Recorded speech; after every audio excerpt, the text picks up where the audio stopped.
Сізге не керек? Есікті неге құлттадыңыз? Мен қазір айқайлаймын. Мен сені құтқаруға келдім. Құтқаруға? Неден?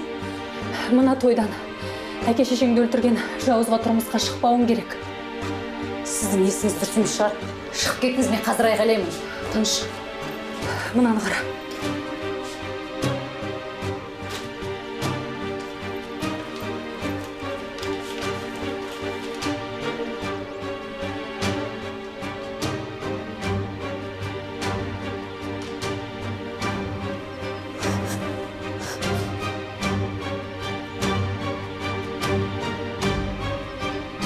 Түсінбедім.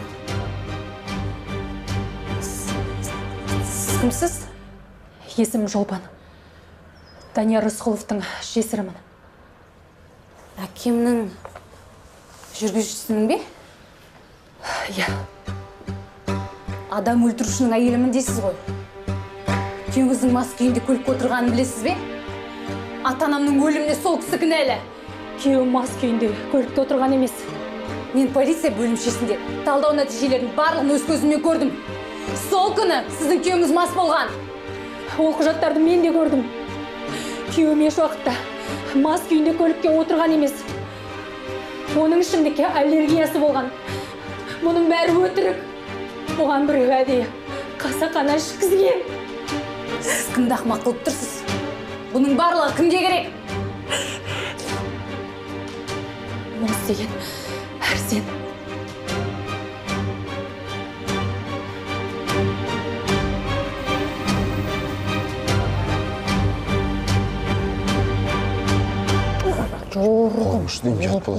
Жорығым менің. Менен бақыттана жоқ қой бүгін. Өзіңнің жұмысың бар, өзіңе лайықты жар таптың. Жорығым ау. Ей, сен неғып қобалжып тұрсың? Жоқ, анашым, бәрі дұрыс, уайымдамаңыз. Бүгін өз дегеніме қол жеткізем, соған қуанып тұрмын. Жорығым. Айтпақшы, әлгі Айсұлуды көрмедім ғой әлі. Қашып кеткен шығар? Осы сенің қалжың бар ғой, бір орынсыз жерден екен. Мен мынандай пашон тойымнан қандай қыз қашып кетеді? Өздері кеп жабысып болса. Кәсіп қалады, уайымдамаңыз. Кешіріңіз, мұсыртайсыз ба? Иә. Маған жеке көлігіңіз керек. Мінекейіңіз. Қалыңдық қайда? Маған екеуіңіздікі де керек. Иә, ол қазір сыртқа шығып кетіп еді, өзін ретке келтіруге кеп қалады. Тез етіңіз. Әрине. Қазір, анашым. Кешіріңіздер. Анар әпке, сізді бола ма?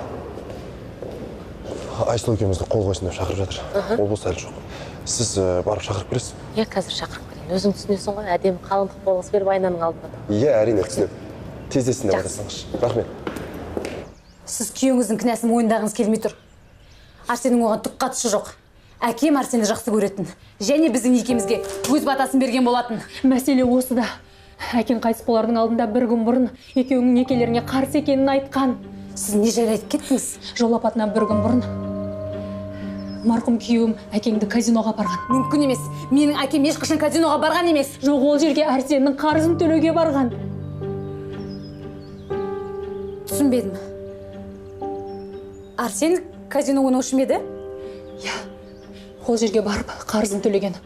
Қайтар жолда Арсен екеуі сөзге келіп қалған. Әкең Арсен сияқты ойын құмарға өз қызын ешқашанда бермейтінін айтқан. Ал менің марқұм күйеуім осының бәрін өз көзіме көрген. Өз құлағымен естіген. Шынымен де. Сол күні әкем бір адамға қатты ашулы болған. Бірақ ол Арсен деп ойламаймын. Сіз өзіңіздің күйеуіңіздің кінәсін жуып шаю үшін басқаларға кінә артпаңыз. Жоқ. Мен де күйеуімді ақтап алғым келеді. Мен де полицияға бардым. Осының бәрін айттым. Бірақ мына хатты жіберіпті.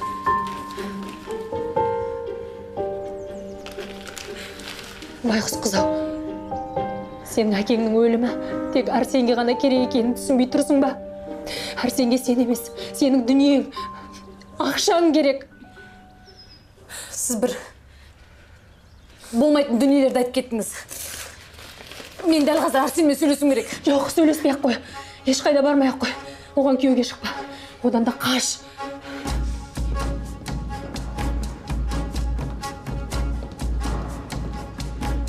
Айсұлу, сен осындасың ба? Бәрі дұрыс па, естіші? Жіберіңіз. Айсұлу олай жасамаш. Әй, не болып жатыр мұнда? Айсұлу ашты еместі. Анар әпке, Арсен шақырышы, мен онымен сөйлесуім керек. Ойбай, не дейді? Қазір.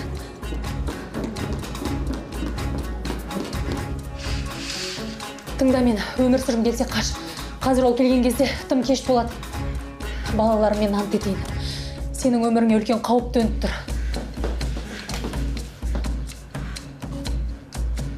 Болмаса полицияны шақыртайық па? Жоқ, өзіміз реттейміз. Меніңше ана әйел Айсұлуды күштеп ұстап отырған сияқты. Қазір өзім берем. Айсұлу, есікті ашшы. Айсұлу, есікті аш деймін.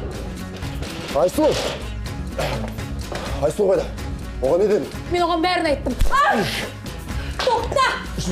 Кет ар! Ей, мұнда не болып жатыр? Арсен, қайда барасың? Айсұлу қайда?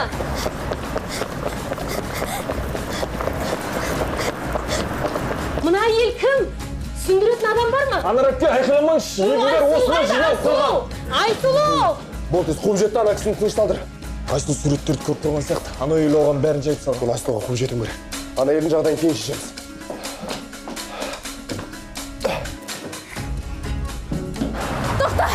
Тоқтаңызшы, көмектесіңізші.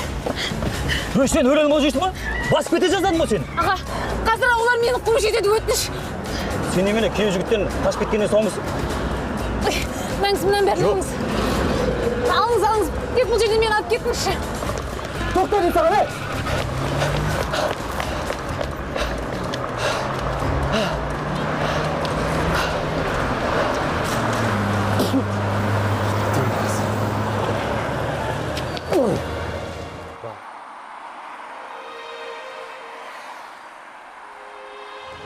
Нар, дұрыстап түсіндірші. Не болды? Ой, Құдай-ай, бөлмеге кіріп барсақ, Айсұлу жоқ, терезе ашық тұр. Бөлмеде бір әйел тұр. Дым түсінгем жоқ. Анау әйел Айсұлуды қорқытты ма? Қолында пышақ сияқты бірдеме көрдім, жоқ бөлмеде. Ойпырмай не дейді? Арсенім аман пышақ ала жүгірген ол неткен әйел? Қайдан келген әйел ол? Тыныштаңыздаршы, ешқандай да пышақ болған жоқ ол жерде. Енді Дәурен, Айсұлу қайда? Сен түсіндіріп айтшы, мына Анардың сөзінен ештеңе ұқпадым. Әлгі әйел Айсұлуды қатты шошытып жүрген. Айсұлу қорыққаннан терезеден секіріп кетті. Артынан Арсен кеткен, қазір кеп қалар. Шарығым-ау, құлыным-ау. Саған біреу пышақ ала жүгірт дей ме, өзің амансың ба? Жоқ апа, оны дегеніңіз. Бәрі дұрыс, уайымдамаңыздар. Арсен, Айсұлу қайда?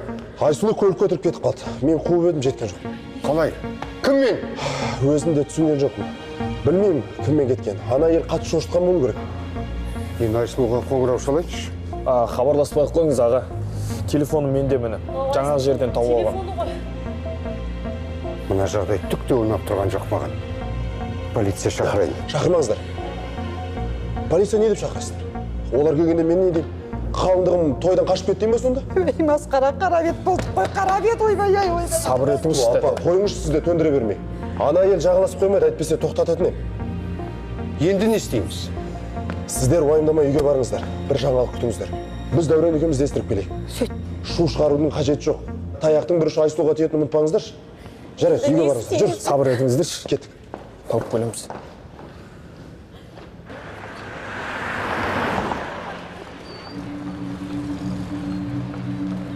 Қаладан алыстап кеттік қой. Енді қорықпай қайта берсем болады. Тойыңыздан неге қашып кеттіңіз? Менің атым Сәбит. Сіздің ше?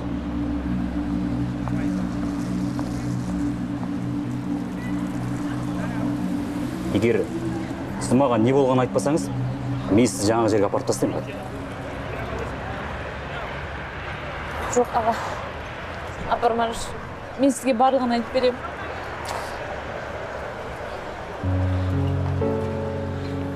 Мені күштеп тұрмысқа бермекші бол. Бастысы жігітіңіз жақсы адам болса болды емес? Кейінірек бір-біріңізбен жақсы болып кетесіз. Сіз қателесесіз. Ол нағыз жаман адам. Қатыгездің өзі. Қателесесің, қарындасым. Қандай адам өзің баласына жаманшылық ойлайды дейсің? Тойдан қашып кету дегеннен мен білмеймін, ертең ел жұрт не дейді?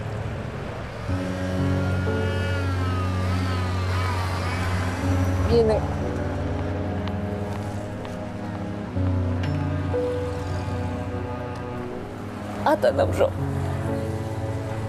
Жетіммін. Кешіріңіз, мен білген жоқ. Сонда сізді тұрмысқа беріп жатқан туысқандарыңыз ба? Иә. Жетімнен құтылу үшін қай-қайдағы бір үйге тұрмысқа беріп жатыр ма? Қандай адамдар десеңші? Олардың кінәсі жоқ. Олар ештеңені де білмейді. Мен сізге қалай көмектесерімді де білмей тұрмын. Былай істейік. Менің ақшам өте көп. Егер сіз маған көмектессеңіз, мен сізге ақысын беремін.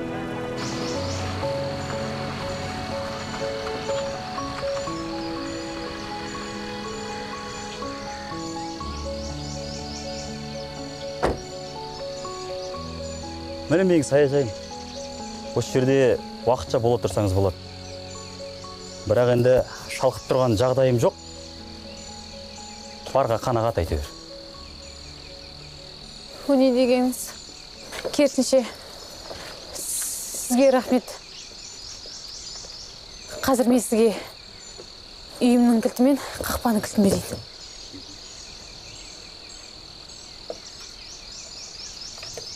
Алыңыз. Сіз маған толықтай мекен-жайыңызды жазып бересіз ба? Және де қай жерде не тұрғанын? Қазір.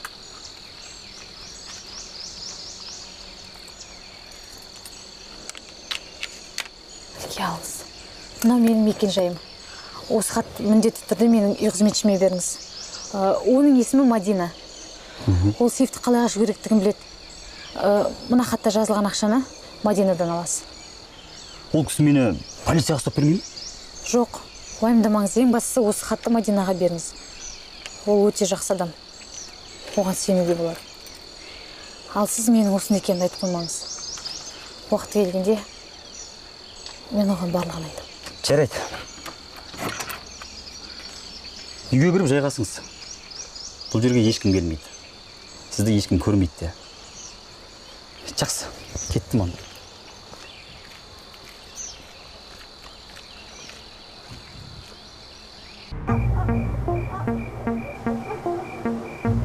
Мына жетім қыздың үйін қара.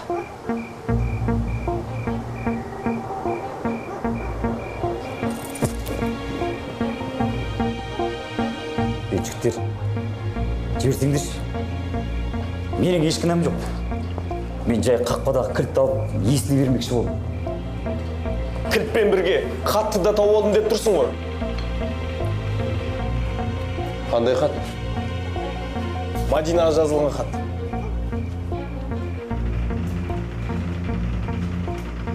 Мынауың қызық болды. Айсұлу қайда, бауырым? Білмеймін. Кәз, бар шындықты жайып саласың. Тоқта! Ұрған несі? Қазір өзі айтады бәрі. Айтасың ғой? Ол байқұс қызға нелерің бар? Оның жетімдігі аз ба сендерге? Ол не саған жетімін деді ме не? А? Басқа не айтты? Сені сүймейтіндігін айтты. Саған тұрмысқа қинап бергенін айтты. Көмектессең көп ақша берем деген шығар тағы. Берсе не бопты? Түріңе қарасам ақылды жігіт сияқтысың. Тыңда. Айсұлудың қайда екенін айтсаң, мен саған ол уәде еткен сомадан 2 есе көп берем. Керек емес маған ақша. Атың кім сенің? Сәбит. Тыңда, Сәбит. Ақша бәріне керек. Сондықтан да қанша екенін айт. Кімге сенерін білмей қалдым. Ол қатты жылағаннан кейін оған жаным ашып кетті. Сен оны танымайсың да ғой? А? Қанша ақша керек, соны айтшы деймін маған. $5000 бола ма? Болады әрине. Болады. Босат.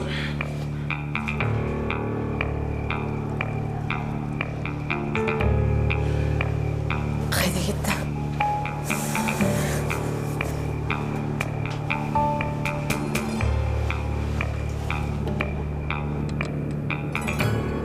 Сен осы қыз үшін $5000 бермекшісің бе? Ол ақшаны қайдан аласың? Есің дұрыс па? Ақша төлейтін ойында жоқ. Оны ұрып соғып біраз уақыт жоғалтатын еді. Ал қазір өз еркімен бізді керек жерге алып келер. Әрсен, сен қу екенсің. Ол ой мен басыма кіріп шықпас еді. Енді оңай олжа қайдан болсын. Бас керек. Бәріне бас керек. Біз қайда келе жатырмыз? Мынауың бір ит өрген жер екен өзі.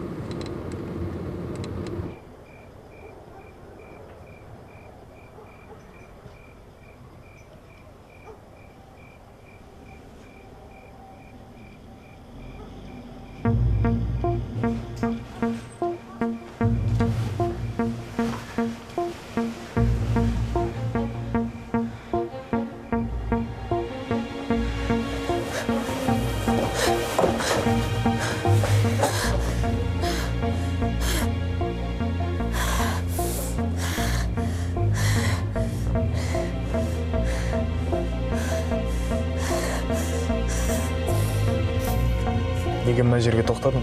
Жақынырақ бармадың ба? Жоқ, көзге түсіп қаламыз. Айсұлу мен көріміңді жақсы таниды. Үркітіп алмайық. Кеттік пе? Кеттік.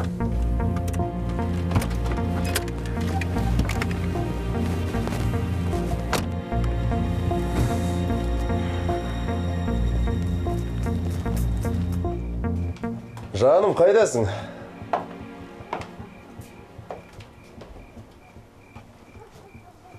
Қайда кеттің?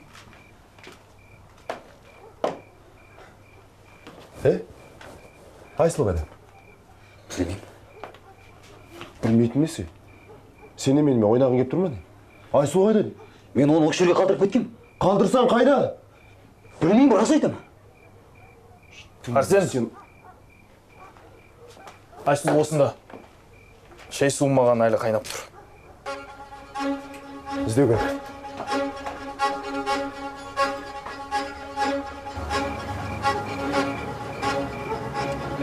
Даладан қарау керек. Алысқа кете қойған жоқ. Сен не қарап тұрсың? Жоқ, әлде саған ақша керек жоқ. Жоқ, ақша керек. Жарайды, Дәурен, сен ар жақты көр.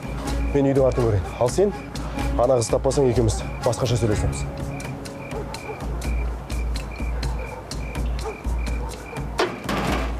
Мында екен сол қыз. Айсұлу!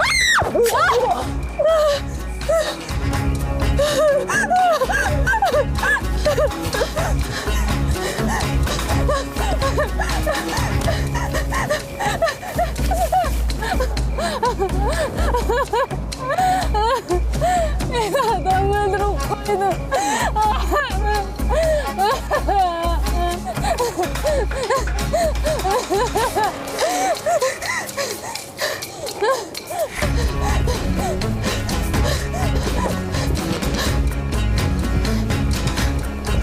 Айсұлудың дауысын естідің бе? Мен де естідім.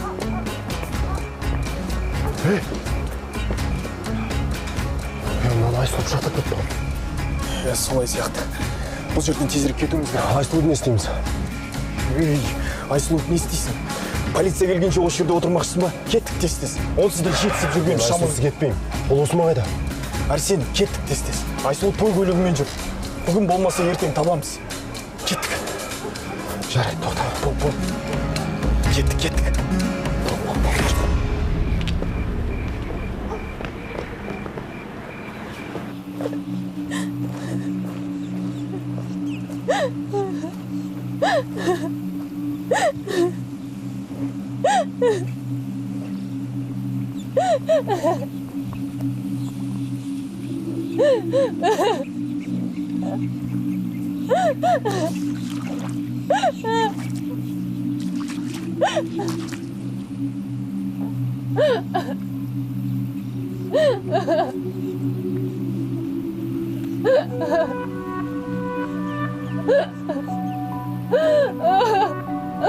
Anlaşım.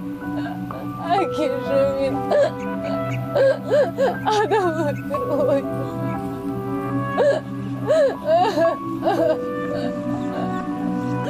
Doğru jolbinci olmadım.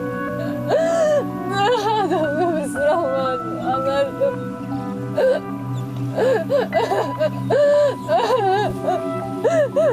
Benim kolumdan dökülmeydi.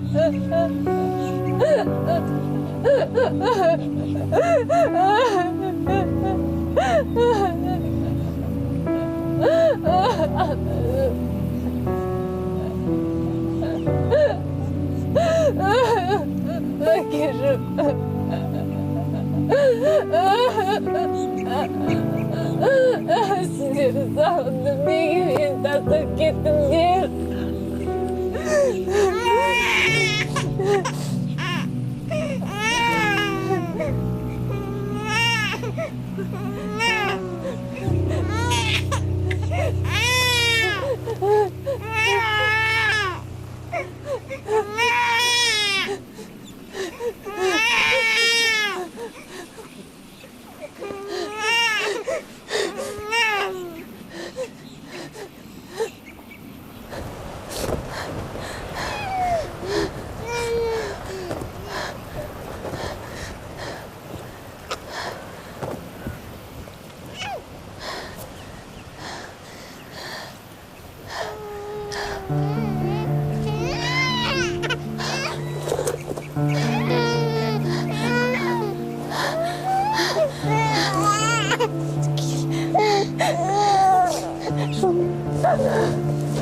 Сен мұнда қайда жүрсің? Баланың есімі Санжар. Құдайға және жақсы адам батырсың. Жылама. Қазір жүр. Жүр ала, жүр.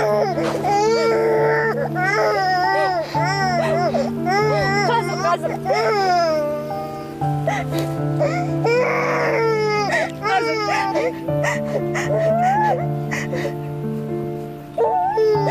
Сен мұнда не істеп жүрсің, балақай?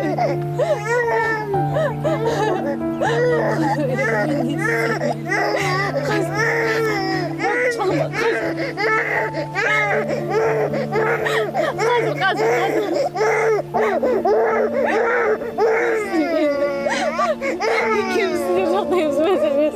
Кел, аға, кел.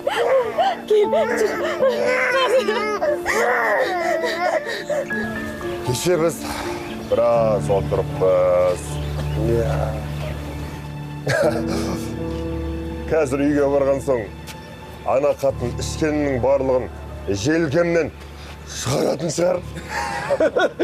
Енді тойлататын себеп болды емес пе? Сонда да көп іштік. Абид, Ау, сен ананы көріп тұрсың ба? анау ақ көйлек киген қызды ма? Көріп тұрмын. Ей, кімсің сен?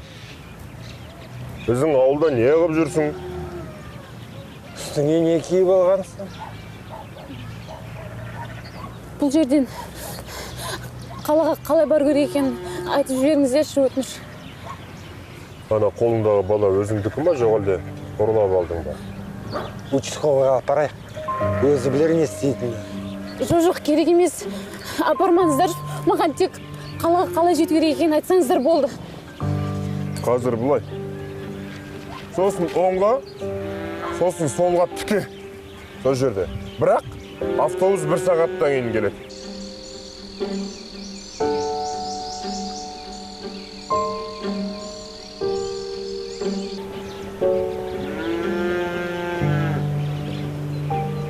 Осындай жерде көйлек ұрлайды деп кім ойлаған?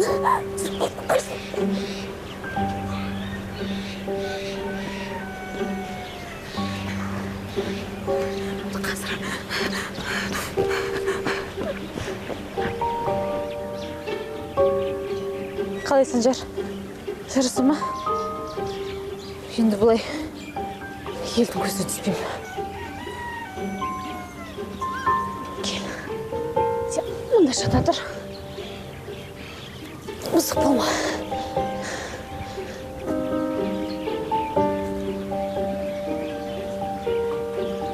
Қазір мына көйлекті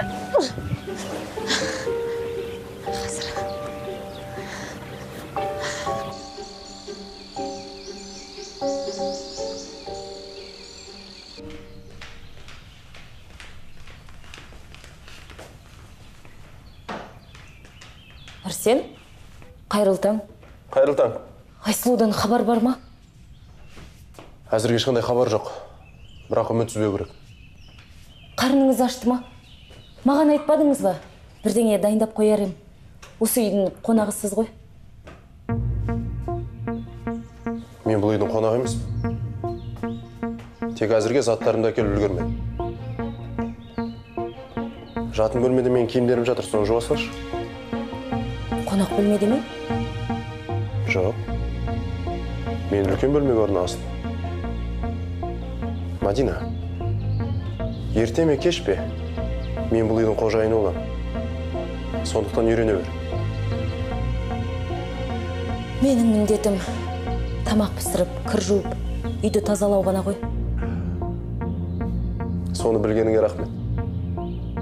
Таңғы асты бақшаға әзірле, сол жақта жеп. Сен неменеге маған көзіңді бақырайтып тұрсың? Мен бұл үйде ұзақ болам деп айттым ғой саған. Жұмысыңды істе.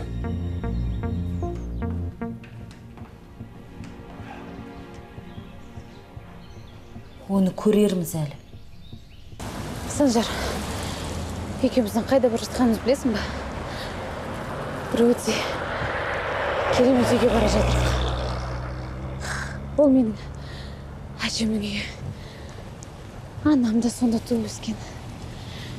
Ол жақтан бізді ешкім де тауып ала алмас.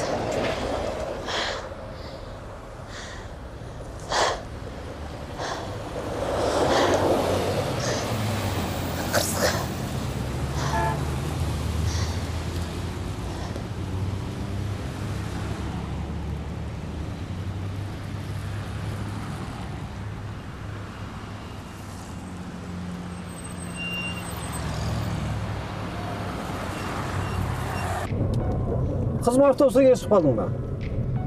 Иә. Қай жаққа бара жатсыңыз? Аудан орталығына жетіп алсам болды. Ары қарай сосын ауылыма барамын.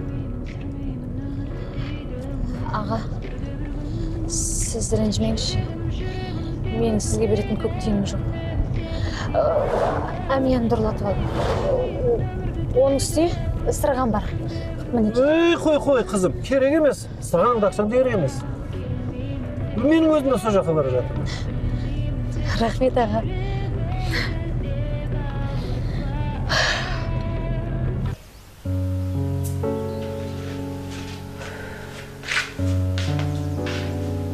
Жаным ай.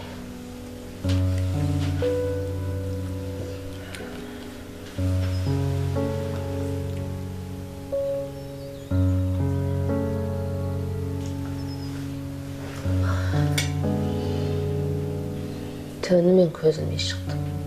Жанымды қоярға жер таппадым. Әлгі әйел түсімнен шықпады. Осы біздің азамат естіді ме? Иә, кеше шет жағасын айтқам. Келейін бе деп қойды. Оған шетелден келу оңай ма? Алаңдамасын. Оқуын оқи берсін. Жақсы. Біз бармыз ғой мына жерде.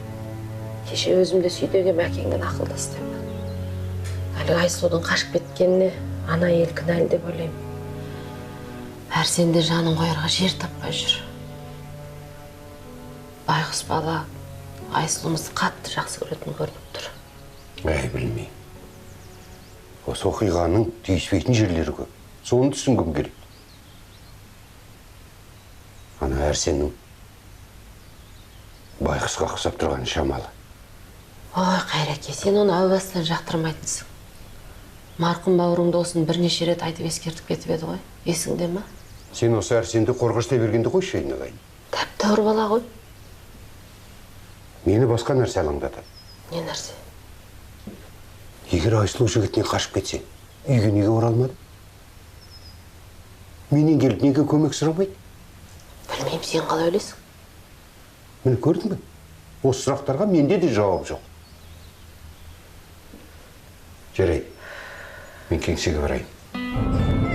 Санжар, балам. Жылама, тыныштал. Неге жылайсың? Тыныш. Санжар. Бір жер ауыр жатқан шығар. Білмеймін. Ой, білмеймін дейді ғой. Әзіргенің аналарын түсінсем ұрарсың. Жарты сағат болды ғой мына баланы жылағаттан. Айналайын, қызым-ау. Мынаны дәрігерге көрсету керек.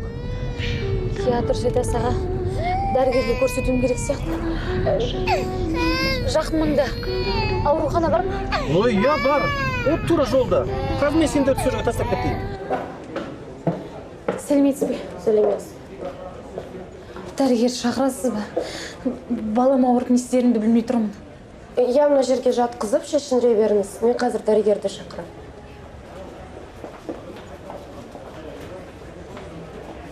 Санжар.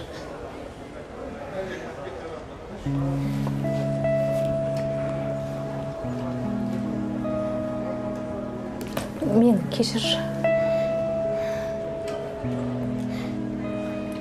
Менен қайыр жоқ. Ертеңгі күні не болатынын білмеймін. Сені ауыртып алсам, мен обаңа қалам. Мені кешір. Сен осында қал.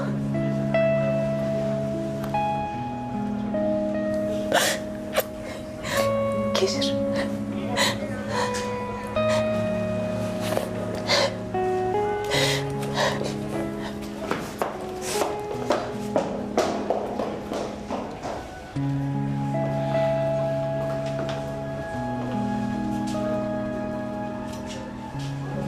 Кетіп қалған ба? Тағы да бір көкек ана. Мен барып қуып жетейін. Қуып жет, алыс қызаған жоқ. Жетіп ал. Ой, бала. Балахан, сенің қай жерің ауырып жатыр? Қане. Қане. Ұлыңызды бізге тастап қашып кеткеніңіз не? Үй алмайсыз ба? Сіз мен жағдайымды білмейсіз. Мен бәрін білем, бәрін түсінем. Бұл жерде баласын тастап қашып кеткен жалғызсыз ғана емес айналайын. Менің түсінбейтін, бала табуды білесіңдер. Бағуды неге білмейсіңдер,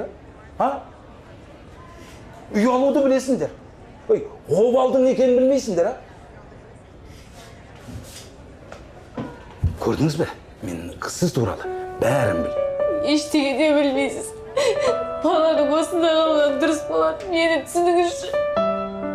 Сонда сіз өзінің туған анасынан гөрі баланың балалар үйінде өскен дұрыс деп ойлайсыз ба? Менің бір тиыным да жоқ. Балаға тамақ тауып бере алмаймын. Балаңызды қарап шықтым. Балаңыз қарнаш болғаннан жылаған. Дені сап-сау, көресіз әлі нағыз жігіт болады. Дәрігерлер қарап болған соң сізге тастап кете берейін. Түсініңізші мені. Ой, айналайын-ай, мен не деймін? Жарайды. Тастаңыз, бірақ тиісті құжаттар толтыру керек. Егер кейін біреу асырап аламын десе, кедергі келтірмейтіндей. Жарай ма? Жарайды. Құжаттарыңызға қол қойып беремін. Бірақ бұныңызға кейін өкінесіз. Бала әрқашанда анасымен бірге болу керек. Қазір сізге бала үлкен ауыртпашылық келтіріп тұр. Бірақ түбінде сіз бұған өкінесіз. Самат Бауыржанұлы, сізді босану бөлмесіне шақырып жатыр. Не болды? Науқастың жағдайы өте ауыр. Саған мынадай тапсырма. Мына ел баласын осында тастап кетпекші. Тиісті құжаттарын толтырыңыздар. Баладан бас тартамын деген қолғаты болу керек. Сосын әлгі қоғамдық қызметкерлер шақырыңыздар. Баланы балалар үйіне алып кетсін. Жарай ма? Жарайды. Сау болыңыз. Олай болса менің артымнан жүріңіз. Жақсы. Қандай құжат керек? Өзіңіздің төлқұжатыңыз бен баланың туы туралы куәлігі керек. Баланың куәлігі жоқ. Олай болса, бала босанған аурухананың анықтамасын беріңіз маған. Анықтамада жоқ. Анықтамада жоқ? Сіз үйде туғансыз ба бала? Қай ғасырда өмір сүресіз? Полицияға хабарласу керек болды ғой. Керек емес, шақырмай-ақ қойыңызшы. Мен негізі баламды өзіммен бірге алып кетемін деп шештім. Солай ма? Жақсылап ойландыңыз ба? Иә. Негізі сіздің маған көмегіңіз керек болып тұр. Маған осы перзентханада босанды деген құжат жасап бере аласыз ба? Сіз не айтпағанды түсініп тұрсыз ба? Бұл деген қылмыс қой. Мен сізге рахметімді айтамын. Қазір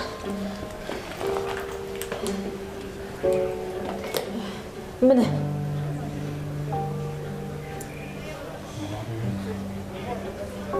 Қымбат сақine ғой.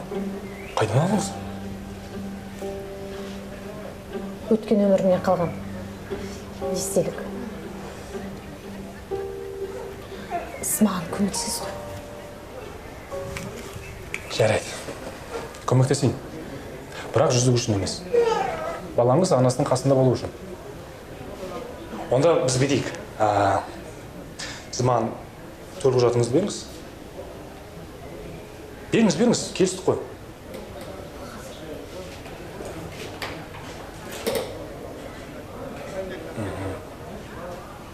Осы жерде тұрыңыз.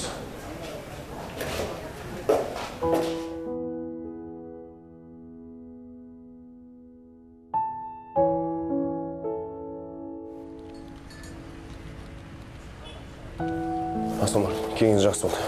Отырыңыз. Не болды, Айсұлудан хабар бар ма? Жоқ. Айсұлудан ешқандай хабар жоқ. Мен басқа мәселемен шақырдым сізді. Отырыңыз деймін. Не мәселе? Мен фирманың шотынан ақша алмақшы болдым. Сөйтсем, маған ақша берілмейді. Неге? Әрсен, сен не ойлап жүрсің? Алдымен Айсұлуды табу керек. Табамыз. Айсұлуды міндетті түрде табамыз. Бірақ Айсұлу келгенше фирманың жұмыстарын біреу жүргізу керек. Сіз не? Бұның бәрі мен өзім үшін жасап жатыр дейсіз бе? Бұның бәрі Айсұлу үшін аға. Айсұлудың қамын әкесі ойлап қойған. Серікбай марқұм фирмадан түскен ақшаның бәрі алдымен Айсұлудың шотына аударылатын қылып жасап қойған. Оны Айсұлудан басқа ешкім ала алмайды. Фирманың басшысы мен. Демек, ақшаға да менің құқығым бар. Әрсен, сен тек уақытша міндеттерді атқарушысың. Сен тек ағымдағы шоттармен өз айлығыңды ғана ала аласың. Егер сен заңды күйеуі болғанда Айсұлудың, онда әңгіме басқаша болар еді. Бірақ тойларың болмай қалды. Маған не істе дейсіз? Жоқ әлде тойдағы болған жағдай менің намысыма тимейді дейсіз бе? Әрсен, мен саған заңгер ретінде шотыңа байланысты сұрағыңа жауап бердім. Ал енді сен менің сұрағыма жауап бер. Айсұлудың жоғалған полицияға неге хабарламадың? Нені күтіп жүрдің? Заңгер ретінде сіз де жағдайды жақсы білуіңіз керек.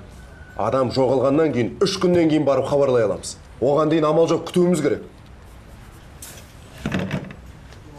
Онда 3 күнде қайтып келмесе, полицияға өзім барам.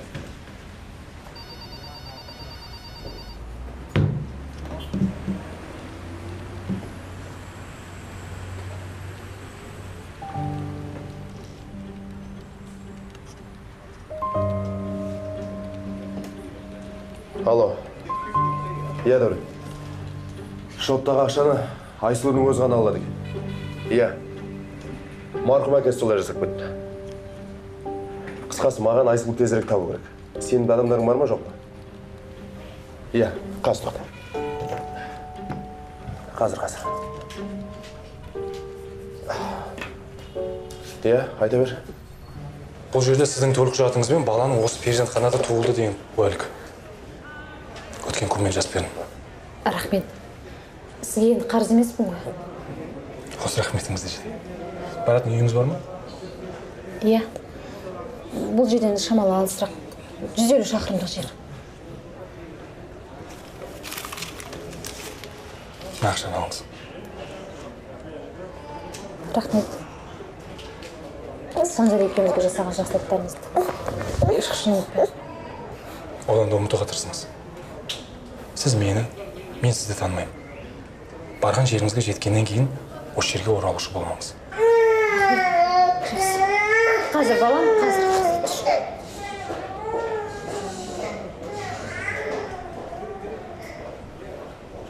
Райынан қайтты ма? Көндірді құбырдың ел. Дұрыс дедіңіз. Бұл қыздарға қашан ескірер екен? Білмеймін. Олаша барып шай ішейікші.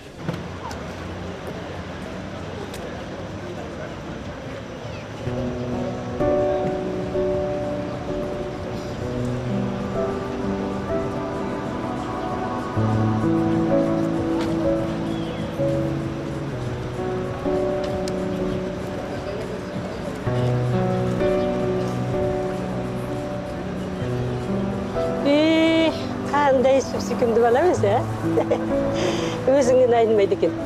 Рас па? Әрине қараш. Тек қана мұрны әкесіне тартқан сияқты. Солай шығар. Қай жаққа кетіп барасыңдар? Алысқа ма? Иә, ауылға бара жатырмыз. Түсінікті. Қалаға шаруамен келіп пе едің? Балам екеуміз жұмыстармен келдік. Жақсы. Бетің не болады?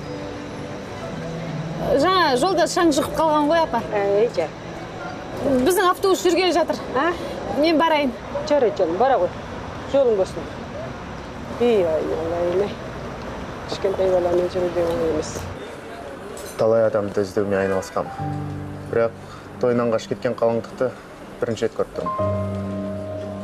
Сонымен кірісесің бе, жоқ па? Егер ақшасына келіссек, неге кіріспеске? Менің бір ғана шартым бар. Бұл жайлы ешкім білмеу керек. Айсұлудың өзі де, басқасы да. Тапқан кезде маған хабарлассаң болды, ары қарай өзім реттеймін. Жарайды. Онда келістік. Мынау Айсұлудың суреттері.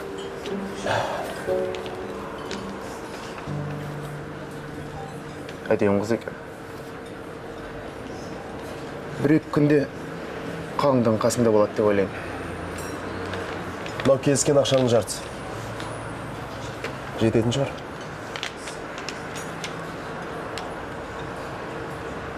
Бастапқыға жетеді. Онда кірсе бер.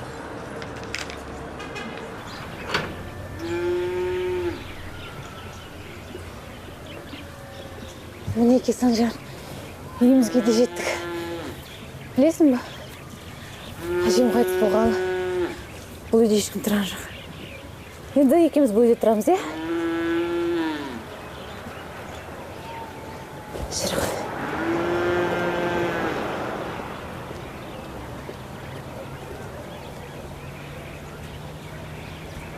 Есіктен кілді. Баяғы орнында тұрған шығар. Мен сені қазір жоқ тұрмын. Жоқ құлақ қалма сен, е? Осында жат.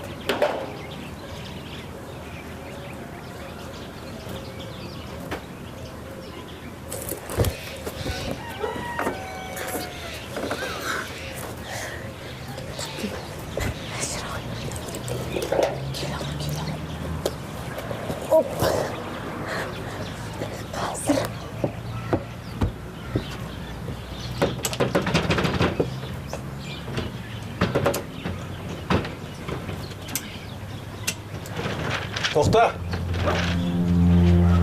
Сен кімсің? Мұңды мұхит,